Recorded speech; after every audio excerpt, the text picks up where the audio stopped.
Bonjour à tous. Une planète qui traverse le signe de la Vierge, est-ce qu'elle ne fait que trouver des défauts partout et gâcher la vie à tout le monde? Ou est-ce qu'elle a un rôle beaucoup plus noble qu'on ne parle pas assez en astrologie? Ben, c'est ce que vous allez découvrir avec moi dans cette vidéo. Alors, je m'appelle Sébastien Michel, je suis professeur de tarot et d'astrologie et aujourd'hui, je fais cette vidéo pour vous aider à mieux comprendre les défis que va avoir à relever une planète qui va traverser le signe de la Vierge, que ce soit au travers d'un transit, d'un arc solaire, d'une progression. Dès qu'une planète entre en Vierge et qu'elle traverse la Vierge, elle va avoir des défis et vous les voyez à l'écran. Et il va y avoir une grande distinction. J'attire tout de suite votre attention sur le premier élément et le dernier élément. Vous avez la raffineuse critique et la trouveuse de défauts. Et vous allez voir que tout le succès d'une planète qui traverse la Vierge va être de se trouver dans l'élément du haut plutôt que dans l'élément du bas. Alors, qu'est-ce que ça veut dire? Commençons par le défaut. Quel pourrait être le défaut d'une planète qui traverse la Vierge lors d'un transit, par exemple? Eh bien, cette planète, elle peut se mettre simplement à trouver des défauts à tout le monde, à tout ce qu'elle fait, à tout ce que les autres font. Et en bout de ligne, tout ce qu'elle est, c'est comme si elle était devenue une rabat-joie, quelqu'un qui s'empêche de vivre dans le plaisir et la réussite et quelqu'un qui empêche de vivre les autres dans le plaisir et la réussite. Effectivement, tout ce qu'elle ne fait, c'est de trouver des défauts pour trouver des défauts et il n'y a jamais une notion d'amélioration. Il n'y a jamais une notion d'acceptation du moment présent. Il n'y a jamais cette idée qu'elle se trouve sur une route où est-ce que oui, elle va vers la perfection, elle n'y est pas encore rendue, mais que le chemin qu'elle a fait jusqu'à maintenant est extraordinaire. Tout ça n'est pas là. Et c'est ça le secret. C'est le secret de la raffineuse critique. Qu'est-ce qu'on veut dire par une raffineuse critique? On veut dire que quand une planète traverse la Vierge, elle doit être capable de regarder avec beaucoup, beaucoup de réalisme. Elle doit être capable de regarder là où elle est rendue.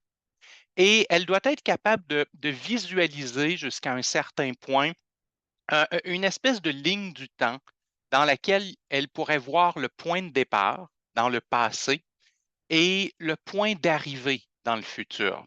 Et elle devrait être capable de voir où est-ce qu'elle se situe sur cette ligne au moment de la traversée de la Vierge, parce qu'elle a probablement fait un certain progrès depuis le début, mais très certainement qu'elle n'est pas encore arrivée au meilleur d'elle-même. Donc, elle doit être capable de se voir sur la ligne du temps afin d'identifier très, très, très concrètement là où elle est rendue. En faisant ça, elle va pouvoir devenir la raffineuse. C'est-à-dire qu'elle va devoir, elle va devoir en quelque part se poser la question, quelle étape est-ce qu'il me reste à franchir pour arriver jusqu'au bout? Quels sont les gestes que je devrais poser pour réussir à aller jusqu'au bout? Qu'est-ce que je dois améliorer? Qu'est-ce que je dois corriger? Qu'est-ce que je dois maîtriser? Qu'est-ce que je dois atteindre? Toutes ces questions vont devenir importantes parce qu'elle se situe sur la ligne du temps, elle voit où elle en est rendue et elle voit son objectif et elle est capable de déterminer avec réalisme quelles étapes sont manquantes, quels gestes sont manquants, quelles actions est-ce qu'elle doit poser pour réussir à se rendre jusqu'au bout. Et c'est pour ça qu'elle est critique parce qu'elle ne se contente pas du moment présent. Elle devient capable de voir la possibilité dans le futur. Elle devient capable de voir jusqu'où elle pourrait aller. Donc, elle est critique et elle cherche à raffiner. Elle cherche à aller au mieux. Mais par contre, en étant cette raffineuse critique, elle a aussi cette capacité de regarder en arrière et de voir le chemin parcouru.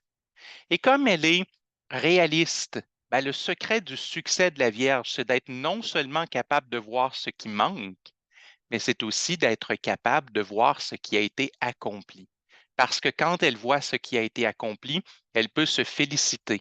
elle peut féliciter les autres, elle peut voir le chemin parcouru, elle peut voir l'ensemble des efforts qui ont été faits. Et ça va être extraordinaire parce que non seulement ça va la faire entrer dans une énergie d'acceptation du moment présent, de plaisir du moment présent, de lâcher prise, mais ça va aussi lui amener la confiance qu'elle peut aller jusqu'au bout. Après tout, si elle a parcouru les premiers kilomètres du marathon, pourquoi ne pourrait-elle pas franchir les derniers? Comprenez cette idée d'avoir un regard critique à la fois sur l'avenir et sur le passé.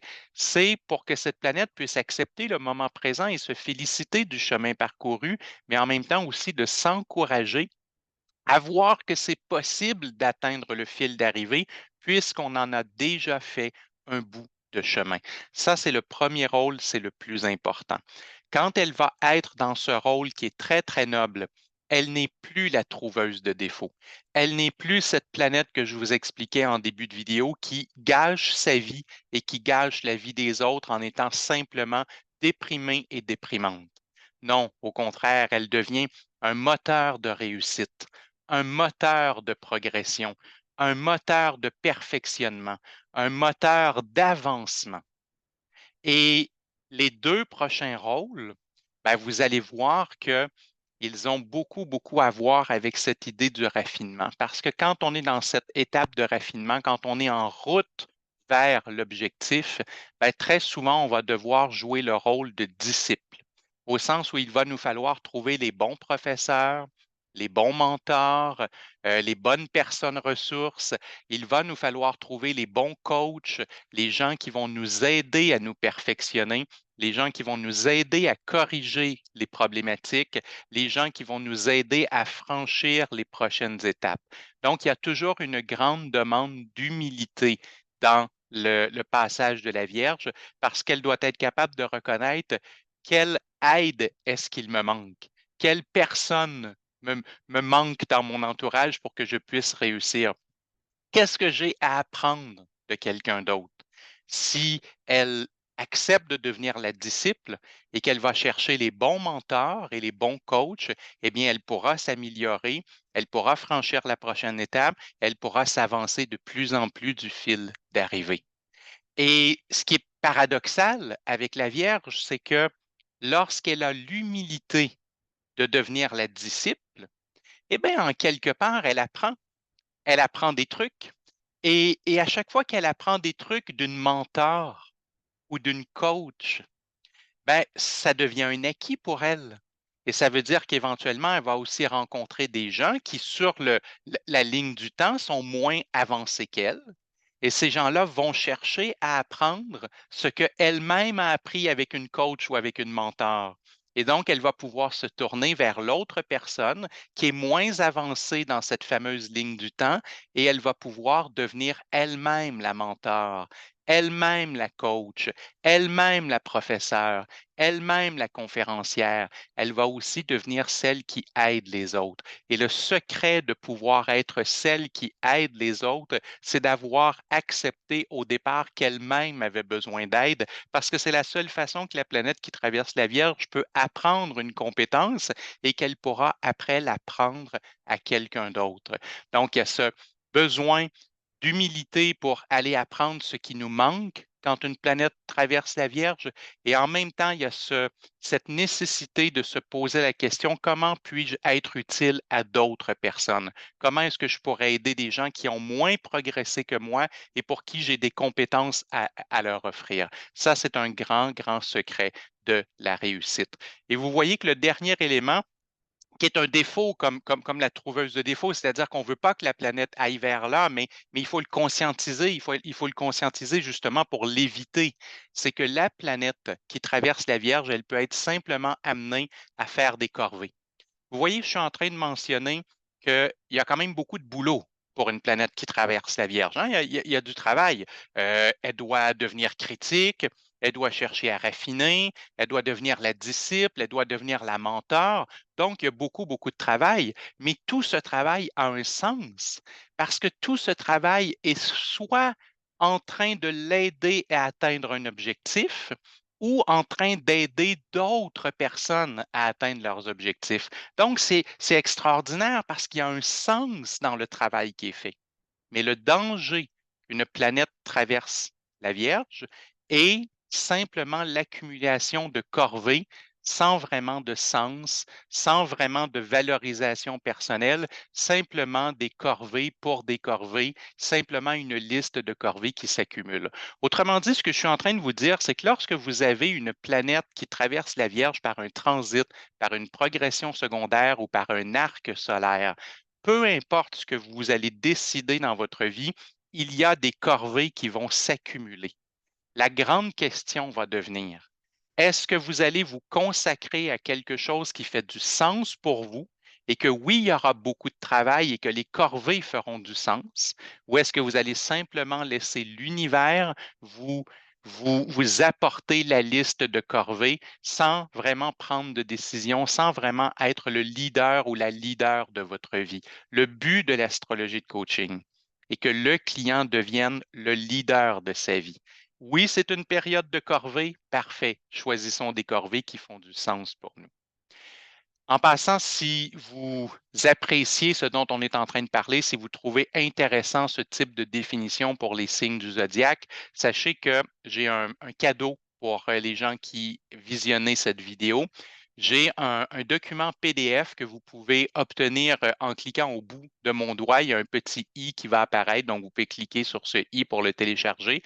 Et en fait, c'est le document que je remets habituellement à mes étudiants d'astrologie niveau 2. Ce sont les définitions de base que j'utilise toujours lorsque je fais une consultation prévisionnelle de transit, de progression, voire peut-être même d'arc solaire, même si le document parle surtout des progressions et des transits. C'est le document de base que je vais utiliser. Vous pouvez le télécharger gratuitement et ça va vous aider à faire de l'astrologie prévisionnelle.